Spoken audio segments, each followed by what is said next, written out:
नमस्कार, 4 TV news देख रहे हैं आप और मैं हूं आपके साथ शिवम दुबे। 4 टीवी न्यूज के खास कार्यक्रम हमारा उत्तर प्रदेश में आप सबका स्वागत। बुलेटिन की शुरुआत करेंगे और सीधे रुक करेंगे खबरों की ओर। पहली खबर वाराणसी से है, जहां पर सावन के महीने में बाबा विश्वनाथ के दर्शन को लेकर प्रशासन ने इस बार कड़े इंतजाम किए हैं।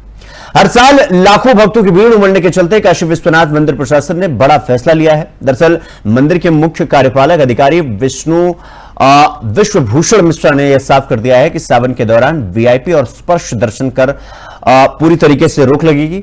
आपको बता दें कि इस बार 22 जुलाई से सावन शुरू हो रहा है और पूरे महीने 5 सोमवार पड़ेंगे। अनुमान है कि इस बार भी 1 से 1.5 करोड़ भक्त बाबा के दर्शन के लिए काशी आएंगे और इसी को देखते हुए मंदिर न्यास और जिला प्रशासन ने व्यवस्थाओं को मजबूत किया है।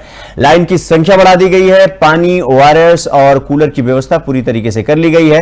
पुलिस कमिश्नर मोहित अग्रवाल ने अधिकारियों संग बैठक कर सावन सोमवार के लिए खास गाइडलाइन बनाई है। सोमवार को लॉकर की सुविधा नहीं मिलेगी। श्रद्धालु बैग, मोबाइल, अन्य इलेक्ट्रॉनिक सामान मंदिर परिसर में प्रवेश कर नहीं पाएंगे। उसको लेकर साथ में आपको यह भी बता दें कि पूजा सामग्री में केवल माला, फूल, गंगाजल और दूध ही ले जाने की अनुमति होगी। श्रद्धालुओं की सुविधा के लिए और क्या कुछ किया जा रहा है, एक बार आपको सुनवाते हैं। इस वर्ष भी विगत वर्षों की तरह सावन जुलाई में प्रारंभ होगा। तो सावन को लेके अभी से मंदिर परिसर के अंदर और जहाँ से जो श्रद्धालु आएंगे उसके रूट और उनके जो सुविधाएं और जो अन्य जो समस्याएं हैं, जैसे आपकी सड़क जो कहीं गड्ढा हो तो उसको ठीक कराना, साफ़ सफाई, इस सारे मुद्दों को लेके कल बहुत विस्तार से बैठक हुई थी और सभी संबंधित विभाग को समय रहते हुए अपना जो भी कमी है इस सबको पूरा करने के लिए निर्देशित कर दिया गया। और मंदिर में भी जो सुविधाएं पिछले साल और कुंभ के दौरान हमने दिया था उसकी भी हमने व्यवस्था करा रहे हैं।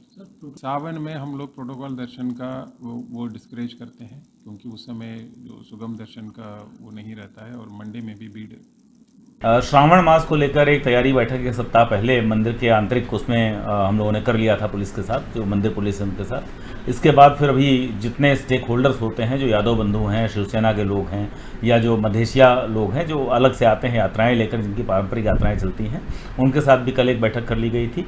आज मंडलायुक्त वाराणसी महोदय की अध्यक्षता में पुलिस आयुक्त महोदय, जिलाधिकारी महोदय और सभी जो जिले के वरिष्ठ अधिकारी हैं उनके साथ भी एक कोऑर्डिनेशन बैठक कर ली गई है। मंडलायुक्त महोदय ने पूरा भ्रमण भी किया है और इसके अंतर्गत जो है जो विशिष्ट निर्देश दिए गए हैं कि श्रावण के अवधि में तीर्थयात्रियों की सुविधा के लिए उनका ओआरएस घोल है, ग्लूकोज है, शीतल जल है, गुड़ है, सूक्ष्म स्वल्पाहार, इन सबकी व्यवस्था की जाएगी। लोगों के लिए अलग अलग नोटिस जारी किए जाएंगे, अलग अलग उनसे अपील जारी की जाएगी। उदाहरण के लिए एक अपील यह भी है कि लोग अपना सामान अपने ठहरने के स्थान पर घर पर छोड़ कर आएँ, क्योंकि उस समय मंदिर और उसके आसपास का बैगेज काउंटर संचालित किया जाना संभव नहीं हो पाएगा। और बाहर जो बैगेज काउंटर होते भी हैं, कई बार लोग बाहर निकलते हैं तो उस दुकान को खोजने में उनको कठिनाई का सामना करना पड़ता है, तो सामान खो ना जाए इसलिए लोगों से अपील की जाती है अपना सामान घर पर छोड़ कर आएँ। देखिए, सावन के दौरान लाखों की संख्या में श्रद्धालु यहाँ बनारस में आते हैं, काशी विश्वनाथ मंदिर में दर्शन करते हैं, जलाभिषेक करते हैं। उसके मद्देनजर पूरे शहर में एक अतिक्रमण हटाने का अभियान चलाया जा रहा है ताकि जो श्रद्धालु आए उनको सुगम दर्शन हो, कहीं किसी तरह का उन्हें जाम इत्यादि का सामना न करना पड़े।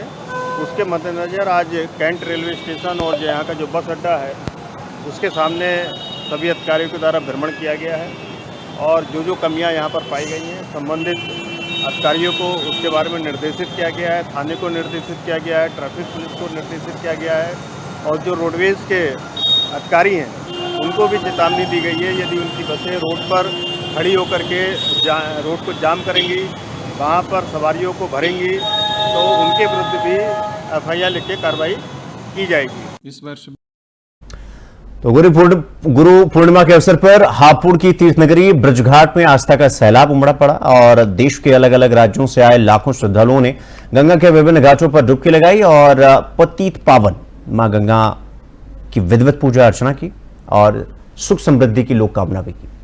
मानता है कि गुरु पूर्णिमा के दिन गंगा स्नान और पूजा करने के विशेष पुण्य की प्राप्ति होती है और इसी को देखते हुए श्रद्धालु सुबह से ही घाटों पर जुटने लगे थे। भारी भीड़ को संभालने के लिए पुलिस प्रशासन ने घाटों पर कड़े सुरक्षा के इंतजाम किए थे। घाटों पर जेटी बैरिकेडिंग लगाई गई थी और ताकि श्रद्धालुओं को किसी प्रकार की परेशानियों का सामना न करना पड़े और श्रद्धालु सुरक्षित स्नान करके वापस लौट सकें। लेकिन आस्था के जोश में कई श्रद्धालु बैरिकेडिंग के ऊपर चढ़कर गंगा स्नान करते नजर आए। इस दौरान कई जगह व्यवस्थाओं पर भी सवाल उठे, फिर भी श्रद्धालु पूरी श्रद्धा और आस्था के साथ स्नान कर रहे हैं। प्रशासन की अपील के बावजूद सुरक्षा घेरा तोड़ना चिंताजनक रहा। प्रशासन का कहना है कि अगले साल ऐसी व्यवस्थाओं को और बेहतर बनाया जाएगा ताकि श्रद्धालुओं को किसी प्रकार की परेशानी ना हो और सुरक्षा भी बनी रहे। इसके लिए तो भगवान कृष्ण ने खुद कहा है कि गुरु गोविंद दोऊ खड़े काके लागू पाए, बलिहारी गुरु आपने गोविंद दियो बताए। जी आज के दिन तो गुरु का तो सदा ही महत्व है, लेकिन आज उनके लिए स्पेशल पर्व है। आज के दिन गुरुओं की पूजा होती है। जी जी जी। अच्छा, आप गंगा जी आए हैं, कैसी यहाँ पर साफ व्यवस्था है? क्या व्यवस्था थोड़ा सा कमजोर है जी, साफ सफाई की। साफ सफाई से संतुष्टि नहीं है हमारी, लेकिन ठीक है, फिर भी योगी बाबा अच्छा काम कर रहे हैं, वो यहाँ तक नहीं पहुँच रहा। आज गुरु पूर्णिमा का महत्व है। आज गुरु पूजन, व्यास पूजा की जाती है। विशेषकर गंगा स्नान करते हैं और अपने गुरु का पूजन लोग करते हैं। कितने श्रद्धालुओं को आगे श्रद्धालु तो लगभग लाखों की संख्या में आ जाते हैं, लेकिन आज बरसात के कारण कुछ कम दिखाई देते हैं। कहाँ से आते हैं?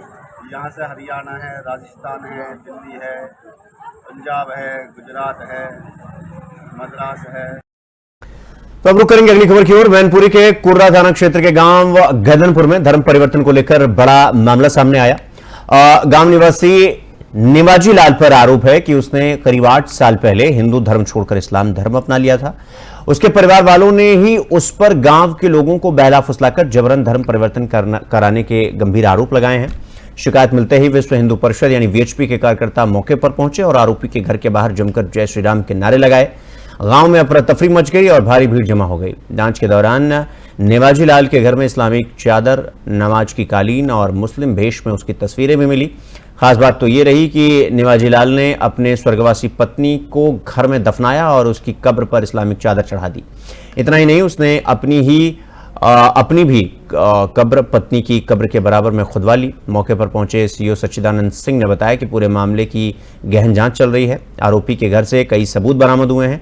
आगे की कार्रवाई तथ्य मिलने पर यानी सबूत मिलने पर की जाएगी, लेकिन गांव में अभी भी माहौल तनावपूर्ण बना हुआ है। इस विवाद को लेकर क्या कुछ कहना है सीओ का, एक बार सुनवाते हैं आपको। जो निवाजी लाल हैं जिन पे आरोप लगा है, वो कह रहे हैं कि मैं कबीरपंथी हूँ, इसलिए मैंने जो समाधि बना रखा है एक पत्नी का 2018 में बना रखा था, और मेरे बच्चों ने, अभी मैं मृत नहीं हुआ, बगल में ही पत्नी के समाधि बना रखा है।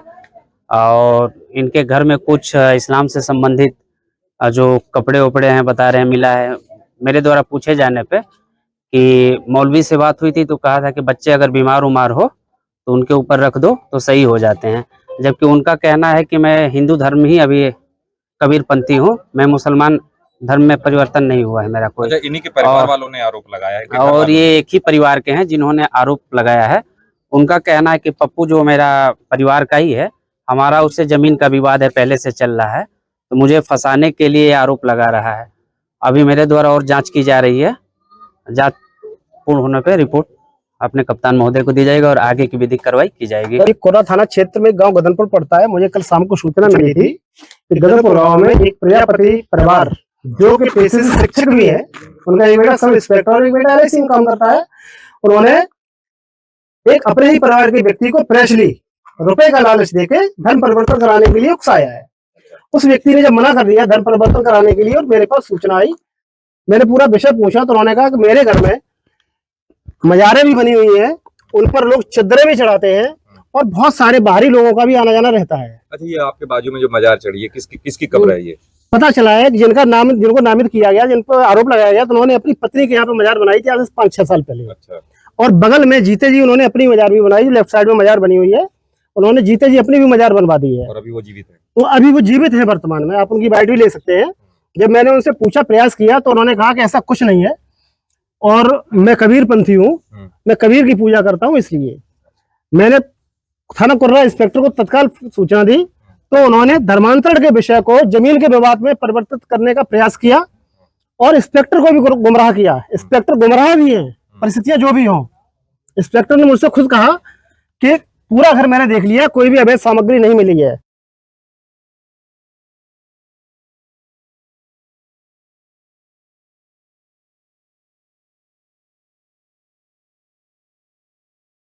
इस पर धर्मांतरण का आरोप है, क्या कुछ पूरा मामला है, कहां तक जांच पड़ताल पहुंची, विस्तार से बताइए। जी शिवम जी, मैं आपको बता दूं, पूरा मामला जनपद मैनपुरी के कुर्रा थाना क्षेत्र का है, जहां पर गगनपुर धर्म परिवर्तन का मामला सामने आया है, जहां पर हिंदू धर्म से मुस्लिम धर्म अपनाने का आरोप उसके परिवार के लोगों ने लगाया है। गगनपुर निवासी निवाजी लाल ने एक हिंदू परिवार में जन्म लिया था। आरोप है कि निवाजी लाल ने पिछले 8 वर्ष पूर्व इस्लाम धर्म को अपना लिया था। इस्लाम धर्म अपनाने के बाद निवाजी लाल आए दिन गांव के ही लोगों को इस्लाम धर्म के शामिल होने के लिए बात कहते थे, प्रलोभन देकर दबाव बनाने का भी नहीं सामने आया है। अमन, हम तो मतलब ये तो जो ये धर्म परिवर्तन का काम ये आप लोग बता रहे हैं, मतलब ये खबरें आ रही हैं कि निवाजी लाल किया करता था, ये 8 साल बाद सुर्खियों में क्यों आया, फिर ऐसा इसने क्या किया है जिसको लेकर अब ये चर्चा का विषय बना हुआ है? जी मैं आपको बता दूं, अभी तक जब इसने गांव वालों पर प्रलोभन देकर जो है दबाव बनाने का प्रयास किया है जब लोगों को, तब इसके बाद इसने थाने में सूचना दी, उसके बाद जो है जानकारी संज्ञान में आई। नहीं तो अमन, ये निवाजी लाल किस तरह का प्रलोभन देकर लोगों को इस्लाम कबूल करने की बात करवाता था कि मतलब अगर इस्लाम आप एक्सेप्ट करते हैं तो ये चीजें आपको मिलेंगी, वो प्रलोभन एक बार बता दीजिए। जी मैं आपको बता दूं, ये लालच देकर या रुपए का या मतलब काफी समस्या के रुपए देने का या मकान देने का या काफी समस्याएं ऐसी आई हैं, इसको लेकर प्रलोभन देता था। जी तो ये कार्रवाई क्या कुछ हुआ है, अधिकारी का क्या कुछ कहना है, अधिकारी का आधिकारिक बयान क्या है? जी क्षेत्राधिकारी ने बात कही की गई तो क्षेत्राधिकारी ने बताया कि मामला संज्ञान में आया है, कि अब जांच की जा रही है, हालांकि ऐसा कोई मामला नहीं है, जमीन संबंधित मामला बताया जा रहा है। जी नहीं तो अमन, सवाल तो ये भी होता है ना कि अगर ये 8 साल से इस तरह की भ्रामक चीजें फैला रहा था, या अगर ये कह रहा था कि इस्लाम कबूल कर लीजिए, या लालच या प्रलोभन भी दे रहा था, तो ये अब तक ये गांव वालों की नजर में कैसे नहीं आया? 8 साल बाद आया। ऐसी कौन सी घटना घट गई कि इसके बाद ये सुर्खियों में आया और अब जाकर ये हमें पता लग रहा है, हालांकि ये कर तो रहा है पिछले 8 साल से। जी मैं आपको गांव वाले जब इसके घर गए तो इसके घर पर 2 समाधियां बनी हुई थी। इसकी पत्नी की समाधि जो मृत्यु हो गई थी, उसकी समाधि बनाई गई थी, और उसके बाद इसने अपनी जीवित, निवाजी लाल ने अपनी जीवित जो है एक समाधि बनाई है। जी तो नाम भी बदला था इसने या निवाजी लाल ही नाम था? ना, नाम निवाजी लाल रखा गया था, नाम चेंज नहीं किया गया। तो अच्छा, जब ये पूरा मामला संज्ञान में आया तो जांच पड़ताल शुरू हुई, कुछ नए खुलासे अभी तक हुए इस मामले में, या फिर इसके घर पर जो रेट पड़ी है या जो ये सामान बताया जा रहा है वही मिला है, या कुछ नया अपडेट है इसमें अभी तक? जी मैं आपको बता दूं, जब सूचना पर जब मौके पर पुलिस और क्षेत्राधिकारी मौके पर पहुंचे तो वहां पर ये उपकरण मिले हैं जो कि इसके मसले संबंधित जो है सामग्री जो मिली है, जो इसके घर पर ही बरामद की गई है। बाकी को पुलिस जो है जांच कर रही है। जी तो अमन, निवाजी लाल के घर में और क्या क्या मिला है और इसके परिवार में और कौन कौन है? परिवार में इसके जो है एक लड़का है जो कि एक पुलिस में ही भर्ती है, जो कहीं एक साइड जो है नौकरी कर रहा है, जो कि इसके बताया जा रहा है कि शुक्रवार के दिन ये पूरा परिवार जो है नमाज पढ़ने के लिए जाता था। जी नहीं तो अमन, सवाल तो यहाँ ये खड़ा हो जाता है ना कि अगर निवाजी लाल की पत्नी का देहांत हो गया था और उसके बाद उसने जलाने की बजाय या हिंदू धर्म रीति रिवाज के हिसाब से अग्नि के हवाले करने के बजाय अगर उसने दफना दिया, तो फिर ये दूसरी मजार किसकी है जिस पर चादर चढ़ा हुआ दिखाई दे रहा है? जी मैं आपको बता दूं, ऐसा है कि ये जो है बिल्कुल गरीब परिवार से था, जिसको जो है धर्म परिवर्तन कराने और लालच देकर धर्म परिवर्तन कराया गया था। इसी को लेकर जो है इसने धर्म परिवर्तन किया था, जिसको लेकर ये काफी परेशान चल रहा था। परेशान लेकर जब धर्म परिवर्तन कराया तो इसकी सारी समस्याएं जो है सॉल्व हो गई। जी नहीं तो ये धर्म परिवर्तन मतलब इसको किसी ने कराया था, इसने स्वेच्छा से इस्लाम कबूल किया था? जी ये मतलब अपनी स्वेच्छा से जो है इस्लाम किया गया था। जी ठीक है अमन, बहुत बहुत धन्यवाद हमसे जुड़ने के लिए आपका, और इस खबर की पूरी जानकारी हम सबके सामने लाने के लिए, हमें बताने के लिए। तो इस पूरे मामले में नया अपडेट यह है कि फिलहाल अधिकारी जांच पड़ताल कर रहे हैं और घटना की तह तक जाने की पूरी कोशिश में जुटे हुए हैं। रुक करेंगे अगली खबर की ओर। मथुरा के वृंदावन में बांके बिहारी मंदिर में श्रद्धालुओं के बीच चोरी की वारदातों को अंजाम देने वाले शातिर गिरोह को पुलिस ने धर दबोचा है। दरअसल वृंदावन पुलिस ने 4 महिलाओं समेत 4 चोरों को गिरफ्तार कर बड़ी सफलता हासिल की है। पुलिस ने इनके पास से 6 mobile phone, purse, ATM card, 4900 रुपए नगद और चाकू भी बरामद किया है। पूछताछ में यह पता चला कि यह गिरोह मंदिर में भीड़भाड़ का फायदा उठाकर श्रद्धालुओं की जेब और बैग साफ कर देते थे। खास बात तो यह है कि इस गिरोह में महिलाएं भी उतनी ही एक्टिव थी जितने के पुरुष, जो भीड़ में आसानी से लोगों को निशाना बनाती थी। वृंदावन पुलिस की इस गिरोह की जानकारी मुखबिर से मिली थी। सूचना मिलते ही पुलिस ने रेलवे कच्चे मार्ग पर पेड़ के नीचे छिपे इन चोरों को घेराबंदी कर गिरफ्तार कर लिया। पुलिस अब इस गिरोह से पूछताछ कर रही है ताकि ये पता लगाया जा सके कि इनके साथ और कौन कौन लोग इस पूरे मामले से जुड़े हुए हैं और कहां-कहां इस गिरोह ने वारदातों को अंजाम दिया है। पुलिस ने श्रद्धालुओं से भी सावधानी बरतने की अपील की है।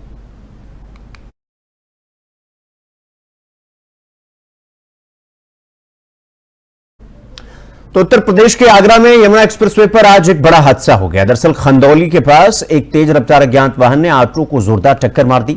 इस दर्दनाक हादसे में 2 लोगों की मौत हो गई, जबकि 5 लोग गंभीर रूप से घायल हो गए। हादसे में जान गंवाने वालों की पहचान कमलेश देवी, राजू इनके रूप में हुई है। घायलों में राधा, केशव और अन्य 2 लोग हैं जिनकी पहचान की जा रही है।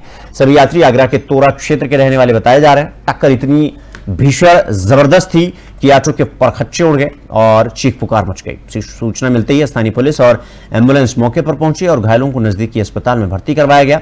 फिलहाल हादसे को अंजाम देने वाला वाहन फरार चल रहा है। पुलिस ने अज्ञात वाहन की उसके ड्राइवर की तलाश शुरू कर दी है। इस दर्दनाक हादसे ने एक बार फिर तेज रफ्तार और लापरवाह ड्राइवर पर सवाल खड़े कर दिए हैं। पुलिस ने एक्सप्रेसवे पर यात्रा कर रहे लोगों से सावधानी बरतने की अपील की है।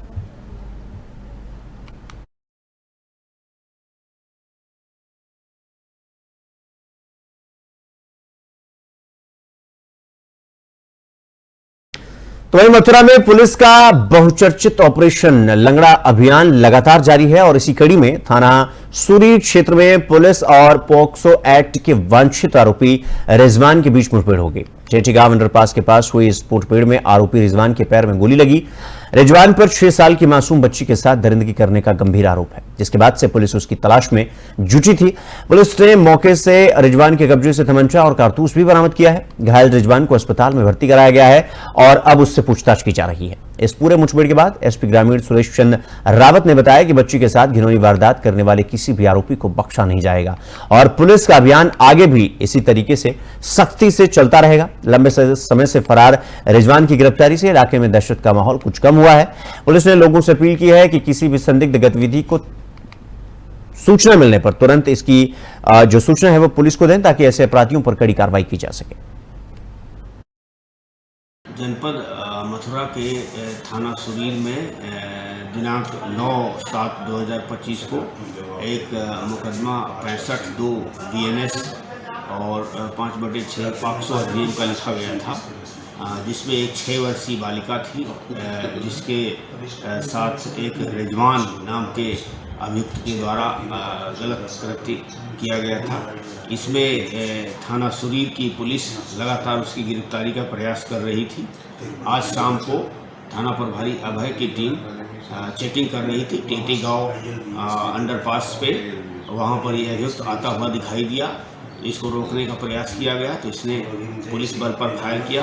जवाब में पुलिस बल के द्वारा भी जवाबी फायरिंग की गई, जिसमें इसके पैर के नीचे गोली लगी है और इसको वहां से अस्पताल उपचार के लिए भेजा गया, जहां इसका उपचार चल रहा है। जनपद मथुरा के तो रुक करेंगे अगली खबर की ओर। उत्तर प्रदेश के बांदा जिले में पुलिस अधीक्षक के सख्त निर्देशों का असर अब साफ तौर पर जमीन पर दिखने लग गया है। दरअसल शहर कोतवाली क्षेत्र के मर्दानाका इलाके में अवैध तमंचा लहराकर दहशत फैलाने वाले 2 शातिर अपराधियों और आरोपियों को पुलिस ने गिरफ्तार कर लिया है। मर्दाना का चौकी इंचार्ज बुद्धिस्ट सागर को लगातार काशीराम कॉलोनी से शिकायतें मिल रही थी कि कुछ लोग आए दिन नाजायज असलाहा लहराकर लोगों में खौफ पैदा कर रहे हैं। इस पर चौकी इंचार्ज ने ताबड़तोड़ कार्रवाई करते हुए दोनों आरोपियों को धर दबोचा।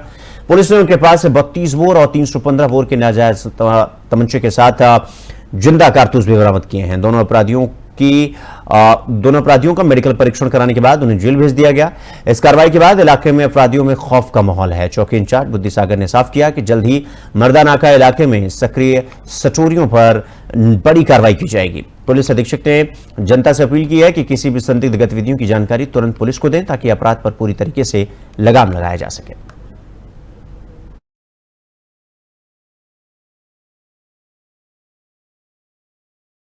प्रदेश के बदायूं जिले से एक चौंकाने वाला मामला सामने आया है। दरअसल आलापुर थाना क्षेत्र में पुलिस ने चेकिंग के दौरान खुद को पत्रकार बताने वाले 2 शातिर लोगों को 1 किलो 433 ग्राम अवैध अफीम के साथ गिरफ्तार किया है। पकड़े गए दोनों आरोपियों की पहचान आसिफ पुत्र हाफिज और वीरपाल पुत्र पतिराम के रूप में हुई है, जो थाना दातागंज क्षेत्र के रहने वाले बताए जा रहे हैं। पुलिस के मुताबिक पकड़ी गई अफीम की कीमत अंतर्राष्ट्रीय बाजार में तकरीबन 19,45,000 रुपए है। पुलिस ने बताया कि ये दोनों फर्जी पत्रकार बनकर अवैध कारोबार को अंजाम दिया करते थे। मोटरसाइकिल चेकिंग के दौरान जब पुलिस ने दोनों को रोका तो तलाशी में यह बड़ा खुलासा हुआ। फिलहाल पुलिस ने दोनों आरोपियों के खिलाफ एनडीपीएस एक्ट के तहत मुकदमा दर्ज कर जेल भेज दिया है। आलापुर पुलिस का कहना है कि क्षेत्र में अवैध नशे के कारोबार पर पूरी नजर रखी जा रही है और किसी भी हाल में ऐसे लोगों को बख्शा नहीं जाएगा। पुलिस ने लोगों से अपील की है कि किसी भी संदिग्ध गतिविधि की तुरंत जानकारी पुलिस को दें ताकि ऐसे नेटवर्क को पूरी तरीके से नष्टनाबूद किया जा सके।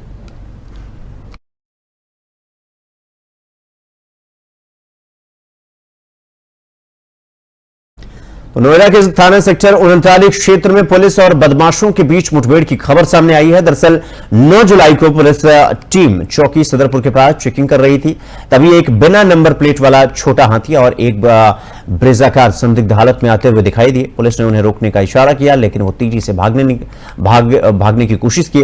पुलिस ने उनका पीछा किया तो बदमाश सेक्टर 42 की ओर भागते हुए जंगल में घुस गए और पुलिस टीम पर फायरिंग शुरू कर दी। जवाबी कार्रवाई में एक बदमाश सुमित उर्फ बिल्ला गोली लगने से घायल हो गया। पुलिस ने घायल बदमाश को अस्पताल में भेजा। मौके पर अनूप पाल उर्फ चिकना, प्रवीण उर्फ शूटर, गोविंद और शहनवाज उर्फ नन्नू को गिरफ्तार किया गया है। बदमाशों के कब्जे से अवैध तमंचा, कारतूस, एक कार, छोटा हाथी, 2 लोहा काटने की आरी, लोहे की रस्सी और बड़ी मात्रा में चोरी की केबल बरामद हुई है। यह केबल पहले से ही दर्ज मुकदमों से जुड़ी हुई बताई जा रही है। पुलिस बदमाशों के आपराधिक इतिहास की जानकारी जुटा रही है और आगे की कार्रवाई करने में जुट गई।